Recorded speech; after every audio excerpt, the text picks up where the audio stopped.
Olá, querida e amada torcida vascaína! Sejam muito bem-vindos aqui ao canal Resenha Vasco. Aqui você tem informações e muita opinião sobre o Vasco de uma forma diferente. É feito de torcedor para torcedor. Nesse vídeo aqui nós vamos falar um pouquinho sobre a entrevista que o Pedrinho concedeu antes do embarque da delegação para Brasília. Vamos falar também sobre os relacionados que ficarão fora do Rio de Janeiro durante toda essa semana para os 3 confrontos importantíssimos.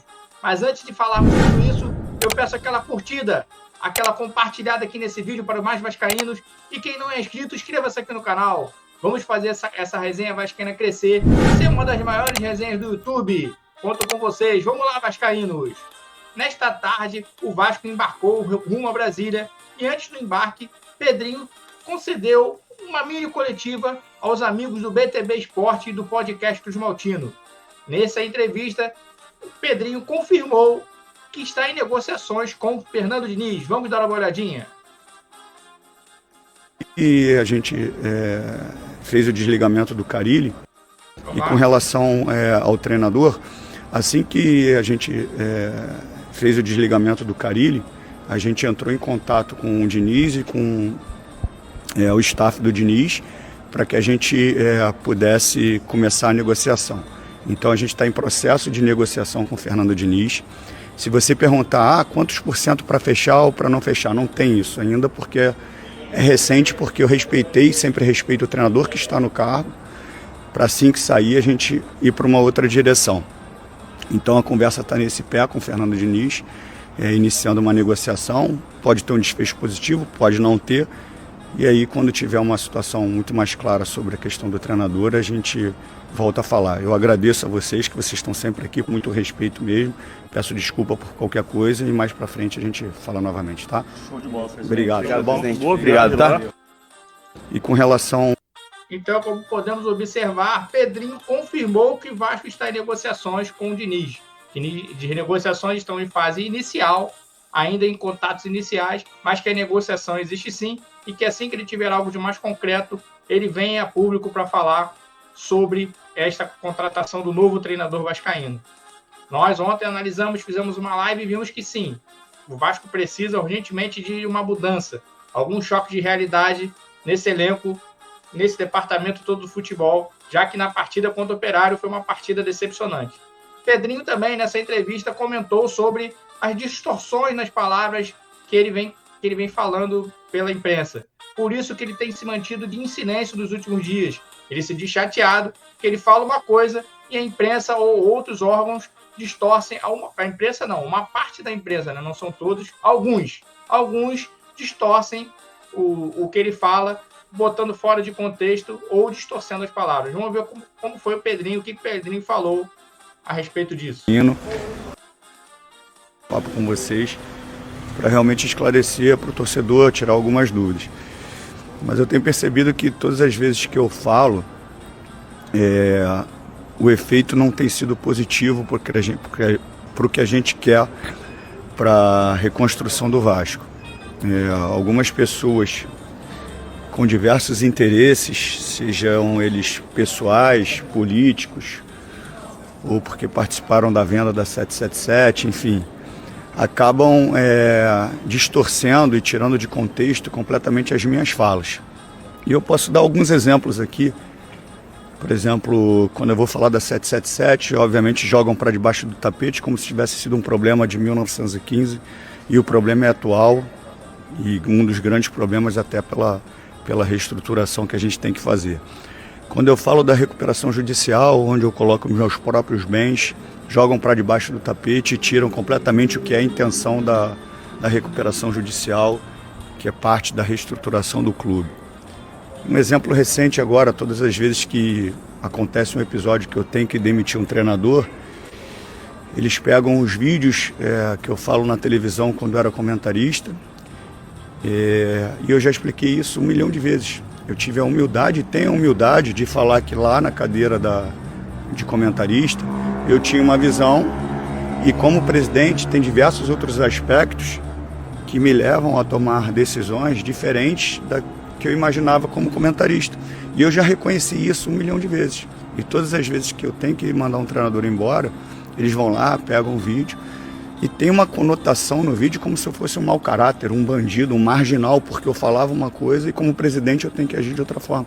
Sendo que eu já falei, já desenhei, já expliquei, mas não adianta. Então o que adianta para mim nesse momento? Trabalhar, como eu sempre trabalho, muito para fazer a reestruturação do Vasco. Eu tenho muito respeito ao torcedor do Vasco, muito mais do que ele imagina. Muito respeito pela instituição, muito mais do que eles imaginam. E muito responsável com todo o processo que tem que ser feito. Então, essas foram as palavras do presidente Pedrinho. Deixa eu me botar aqui de novo para você aparecer na tela para vocês. Essas foram as palavras do presidente Pedrinho. Ele se diz chateado por essas distorções de suas falas que vem tendo ultimamente, que muitos não conjecturam sobre ele ter posto seus bens como garantia dessa recuperação judicial que a SAF vascaína vem sofrendo. Ele se diz chateado porque não vem tendo reconhecimento da torcida, parte do torcedor, infelizmente, vem caindo nessas armadilhas, né? Nessas palavras fora de contexto, nessas distorções do que o nosso presidente vem fazendo. Eu, particularmente, a minha opinião é que o Pedrinho deveria aparecer um pouco mais, ser um pouco mais claro nas informações, principalmente com relação à SAF, com relação à recuperação judicial. Tudo bem que nós temos vídeos lá na Vasco TV, do advogado do Vasco da Gama, com alguns trechos explicando. Você, torcedor vascaíno, que ainda não viu, entre lá na Vasco TV, dê uma olhadinha lá, tem vários sites, vários vídeos, que informam a recuperação judicial, como está sendo feito. Eu ainda acho que eles precisariam informar mais, eu acho que ainda falta um pouquinho mais de informação. Eu acredito que se ele viesse mais a público, desse pelo menos uma entrevista coletiva de 15 em 15 dias, ele, Marcelo Santana, o nosso diretor técnico Felipe Loureiro também, aparecessem mais, falassem um pouco mais, se comunicassem um pouco mais, talvez essas distorções, essa negativa da torcida diminuiria bastante. Eu acredito que eles precisam aparecer mais, acho que eles precisam vir em canais do Vasco, dar entrevista, falar, dar informações, para poder o torcedor vascaíno se sentir mais confiante, sentir que eles estão fazendo, porque da forma que eles estão agindo, talvez possa passar que não está sendo feito nada, por eles quase não aparecerem na imprensa, principalmente Marcelo Santana, Felipe Loureiro, que é o Felipe, né? Felipe Maestro, eles não aparecem para dar entrevista e os torcedores conjecturam isso. Você não aparecer, não ficar falando muito, faz com que as pessoas pensem o que quiser. E o pouco que aparece dá essa margem de distorções e textos e tirar o texto fora do contexto, tirar a fala fora do contexto, fazendo com que essa insegurança da torcida continue ou até aumente. Por isso é importante, presidente Pedrinho, Marcelo Santana, Felipe Loureiro, tentem aparecer mais na imprensa, venham diariamente, não diariamente, mas semanalmente, deem uma entrevista. O torcedor quer essa presença. De repente, vocês com a presença, estando sempre presentes, sempre aparecendo e dando as notícias, essa insegurança, essa insatisfação do torcedor vai diminuir e vão saber o verdadeiro trabalho que vocês estão fazendo. Porque dessa forma, vocês demorando a dar entrevistas, e quando vem só nessas entrevistas após coletivas, após sorteios, embarque ou desembarque do time, uma entrevista um pouco rápida, torna-se uma entrevista, de repente, um pouco rasa e faz com que o torcedor não tenha as informações que ele quer. Eu repito que, sim, tem algumas informações na Vasco TV sobre recuperação judicial.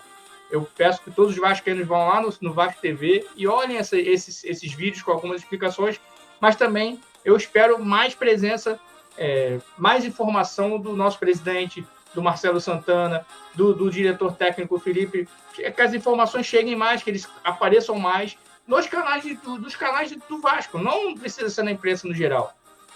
O vascaíno precisa saber mais do que vocês estão fazendo.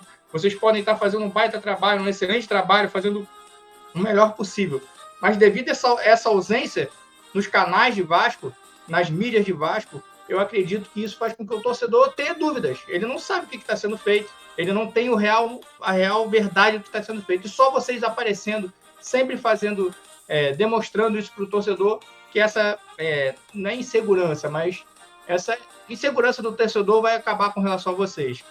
E cortando agora um pouquinho de assunto, porque o Pedrinho, como nós falamos, deu essa entrevista rápida para os amigos do BTB Esporte e do podcast Cruz Maltino no embarque hoje à tarde em Brasília.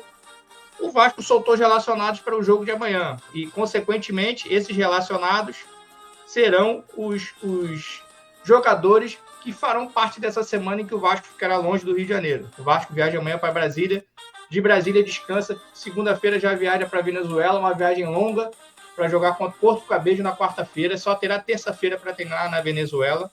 Depois que voltar da Venezuela do jogo, chega quinta-noite. Aí o Vasco já chega já direto para a Bahia. Fica na Bahia, em Salvador, mais precisamente. Treina na sexta-feira para poder jogar no sábado. Então essa semana é uma semana cheia, que os jogadores vão estar no avião e em hotéis, não vão estar no Rio de Janeiro, e estes foram os relacionados. A única surpresa dos relacionados que nós podemos observar aqui é o Souza. Souza não está entre os relacionados. Payet já era esperado, que está se curando da sua contusão no joelho, e Marcelo Lemos ainda continua se curando da sua fissura na costela. Muito imaginavam-se que o Marcelo Lemos até voltaria contra o Flamengo, mas só que não, uma fissura na costela é uma lesão bem grave, bem chata, que o jogador só pode voltar quando tiver 100%, porque qualquer pancadinha pode causar um prejuízo maior no atleta e até no ser humano. Então, esses são os jogadores relacionados. A gente não sabe o que Felipe vai fazer, a forma que ele vai jogar. Assim, o que nós podemos imaginar é que o Felipe vai repetir o que o Carille vinha fazendo, já que no jogo contra o Figueirense, um jogo importantíssimo pela terceira fase da Copa do Brasil, o técnico Felipe Loureiro, o técnico interino, repetiu a escalação de Carille, repetiu o esquema tático de Carille e fez as mesmas substituições que Carille. Então, eu nem conjecturei, eu nem aqui abri nesse vídeo a provável escalação do Vasco, porque nós não temos ideia do que Felipe vai fazer. Mas a expectativa é que ele vai repetir o que Carille estava fazendo. Não queremos isso, queríamos que ele tivesse uma mudança, fizesse algo diferente do que vinha sendo feito, mudança de jogadores, para tentar ver se mudava a postura desse time, mas no jogo contra o Operário, nós não tivemos isso. Então, vascaínos, amanhã nós vamos fazer uma live pré-jogo, quando sair a escalação, para a gente analisar o time que vai enfrentar o Palmeiras. Eu desejo a todos aí uma boa noite de sábado e desejo saudações vascaínas.